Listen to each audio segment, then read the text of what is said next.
विद्यार्थ्याच्या शोधात गुरुजी दारोदारी। शाळेत येण्यासाठी विद्यार्थ्यांची मिन्नतवारी पाहायला मिळते। पटसंख्या टिकवण्यासाठी विद्यार्थ्यांना आमिष दाखवण्यात येते। तर शाळा सुरू होत असताना गुरुजींवर विद्यार्थी शोधण्याची वेळ आली। पाहूया त्या संदर्भातला एक स्पेशल रिपोर्ट।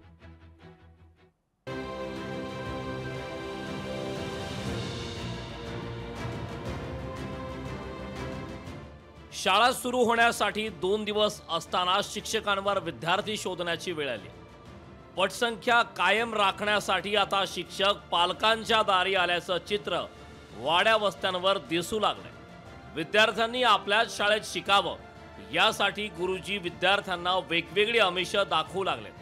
शाळेच्या पहिल्या दिवशी नवा गणवेश, मोफत पुस्तकं आणि छान शालेय पोषण आहार अशा वेगवेगळ्या गोष्टी गुरुजी पालक आणि विद्यार्थ्यांना समजावून सांगताना दिसतायत। वाचनालय, ग्रंथालय, त्याचबरोबर प्रयोगशाळा या सगळ्या सुविधा सुद्धा विद्यार्थ्यांना तिथे मिळतात। आणि सगळ्यात महत्त्वाचं म्हणजे अनुभवी तज्ज्ञ असा शिक्षक वर्ग तिथे आहे।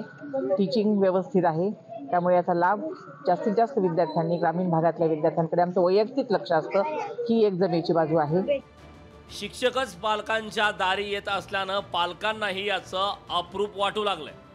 प्रत्येक शाळेच्या शिक्षकांना वाटतं की आमच्या शाळेत प्रवेश घ्यावा विद्यार्थ्यांनी, आणि ते यायलेत किंवा प्रत्येक पालकाला भेटायचं आमच्या शाळेत प्रवेश द्यावा वगैरे असं म्हणून।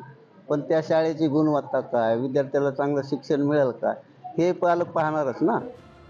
शिक्षक म्हणजे छडी लागे छमछम आणि विद्या येई घमघम असा बाणा। पण इथं गुरुजीच प्रेमानं आर्जवानं सांगायला लागल्यानं विद्यार्थ्यांना अवघडल्यासारखं वाटतं।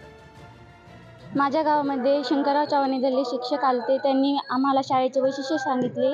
त्या शाळेमध्ये ॲडमिशन आम्ही घ्यावे ही त्यांची इच्छा आहे। आठवीच्या मुलांनी 9वीत त्यांच्या शाळेत ॲडमिशन घ्यावे। त्यांनी आम्हाला शाळेचे वैशिष्ट्य सांगितले। तिथे सेमी माध्यम आहे, शिक्षक खूप छान आहेत, तिथले सेमी छान शिकवतात, आम्हाला समजतं। पूर्वी पालक विद्यार्थ्यांना घेऊन शाळेत प्रवेश देण्यासाठी गुरुजींना विनवण्या करायचे।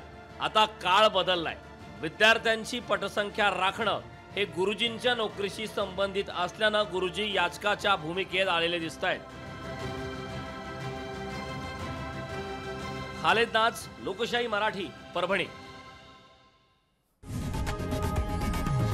लोकशाही मराठी ऐका, पहा, जागरूक रहा।